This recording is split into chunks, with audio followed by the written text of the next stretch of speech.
अजमेर की ख्वाजा मोइनुद्दीन चिश्ती दरगाह में 813वां उर्स शुरू हो चुका है। इस खास मौके पर प्रधानमंत्री नरेंद्र मोदी ने दरगाह पर चढ़ाने के लिए एक चादर भेजी है। पीएम मोदी ने 2 जनवरी को यह चादर अल्पसंख्यक मामलों के मंत्री किरेन रिजिजू और बीजेपी अल्पसंख्यक मोर्चा के अध्यक्ष जमाल सिद्दीकी को सौंपी।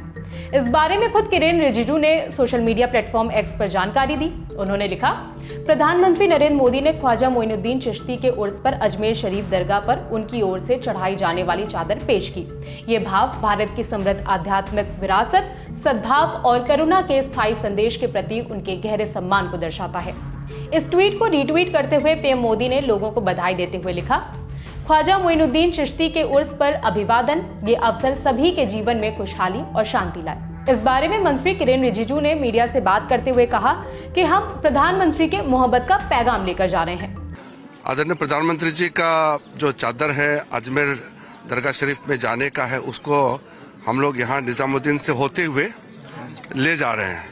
तो हमारे साथ में जमाल सिद्दीकी साहब और काफ़ी लोग हमारे मंत्रालय के अल्पसंख्यक मंत्रालय के जो सीनियर ऑफिसर्स हैं, सेक्रेटरी, जॉइंट सेक्रेटरी, सब अजमेर जाएंगे और कल अजमेर दरगाह में चादर को हम चढ़ाएंगे।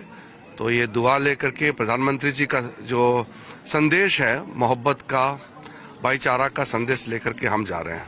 बता दें कि 3 जनवरी को यह चादर दिल्ली के हजरत निजामुद्दीन औलिया की दरगाह में पेश की जाएगी और फिर 4 जनवरी को इसे अजमेर शरीफ दरगाह के लिए भेजा जाएगा। आगे का जो जर्नी होगा अजमेर का बहुत अच्छा रहेगा और प्रधानमंत्री जी का संदेश लेकर के फिर हम अजमेर दरगाह शरीफ में जाकर के फिर संदेश को लोगों को बताएंगे। अजमेर शरीफ दरगाह पर प्रधानमंत्री द्वारा चादर भेजने की परंपरा साल 1947 से चली आ रही है। सूफी फाउंडेशन के प्रमुख और अजमेर दरगाह के गद्दी नशी हाजी सैयद सलमान चिश्ती ने बताया कि इस परंपरा की शुरुआत 1947 में हुई थी। प्रधानमंत्री नरेंद्र मोदी पीएम बनने के बाद से लगातार इस दरगाह पर चादर भेजते हैं और ये 11वीं बार है जब पीएम मोदी ने अजमेर दरगाह पर चादर भेजी है। आपको याद होगा कि हाल ही में अजमेर शरीफ दरगाह को लेकर एक विवाद भी हुआ था। 27 नवंबर 2024 को राजस्थान की एक कोर्ट में दरगाह से जुड़ी याचिका पर सुनवाई हुई, जिसमें दावा किया गया कि दरगाह एक मंदिर को तोड़कर बनाई गई है। इस मुद्दे पर कुछ पूर्व अधिकारियों ने प्रधानमंत्री नरेंद्र मोदी को चिट्ठी भी लिखी थी। चिट्ठी में कहा गया था कि अजमेर शरीफ दरगाह केवल मुसलमानों के लिए नहीं बल्कि हर भारतीय के लिए गौरव और संस्कृति का प्रतीक है। चिट्ठी में यह भी याद दिलाया गया कि खुद प्रधानमंत्री नरेंद्र मोदी भी अजमेर शरीफ के सम्मान में चादर भेज चुके हैं। चलिए थोड़ा सा इतिहास के पन्नों को पलटते हैं और ख्वाजा मोइनुद्दीन चिश्ती और चिश्ती सिलसिला के बारे में जानते हैं।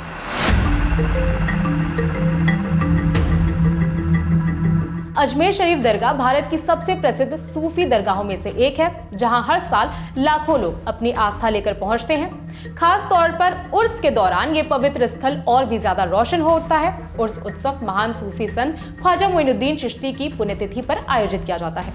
यहाँ आने वाले श्रद्धालु अपनी मन्नतें मांगने और पूरी होने पर दरगाह पर चादर चढ़ाते हैं। बीते साल 28 दिसंबर 2024 को ख्वाजा मोइनुद्दीन चिश्ती के 813वें उर्स की शुरुआत हुई थी। ख्वाजा मोइनुद्दीन चिश्ती का जन्म ईरान के सिजिस्तान में हुआ था। सिजिस्तान अब सिस्तान हो गया है। वो 1192 में मोहम्मद गौरी के साथ भारत आए और अजमेर को अपना खानकाह यानी कि केंद्र बनाया। बताया जाता है कि उनके आध्यात्मिक प्रवचनों में इतनी ज्यादा गहराई थी कि स्थानीय लोग ही नहीं बल्कि दूर दराज के राजा, रईस, किसान और गरीब भी उनकी ओर आकर्षित हुए। अजमेर में उनकी दरगाह पर कई सारे प्रसिद्ध शासकों ने जियारत की, जिनमें मोहम्मद बिन तुगलक, शेर शाह सूरी, अकबर, जहांगीर, शाहजहां, दारा शिकोह और औरंगजेब शामिल हैं। भारत में चिश्ती सिलसिले की शुरुआत महासूफी संत ख्वाजा मोइनुद्दीन चिश्ती ने की थी। यह सिलसिला ईश्वर के साथ एकात्मकता के सिद्धांत पर आधारित था। उन्होंने भौतिक वस्तुओं को ईश्वर की साधना में बाधा मानते हुए त्याग का संदेश दिया था। भारत में चिश्ती सिलसिले को पहचान और लोकप्रियता दिलाने का श्रेय बाबा फरीद को जाता है। बाबा फरीद ख्वाजा कुतुबुद्दीन बख्तियार काकी के शिष्य थे, जो स्वयं भी ख्वाजा मोइनुद्दीन चिश्ती के प्रमुख शिष्य थे। चिश्ती संतों में सबसे प्रसिद्ध संत हजरत निजामुद्दीन औलिया थे, जो बाबा फरीद के शिष्य थे। कहा जाता है कि निजामुद्दीन औलिया ने दिल्ली में 7 सुल्तानों का शासन देखा, लेकिन वो कभी किसी सुल्तान के दरबार में नहीं गए। हजरत निजामुद्दीन औलिया के प्रिय शिष्य अमीर खुसरो थे, जो अपने समय के महान कवि और संगीतकार थे। इस खबर में इतना ही। खबर के लिए जानकारी जुटाई है आनंद और गरिमा ने। मेरा नाम है विभावरी। देखते रहिए दी लेलन टॉप। शुक्रिया।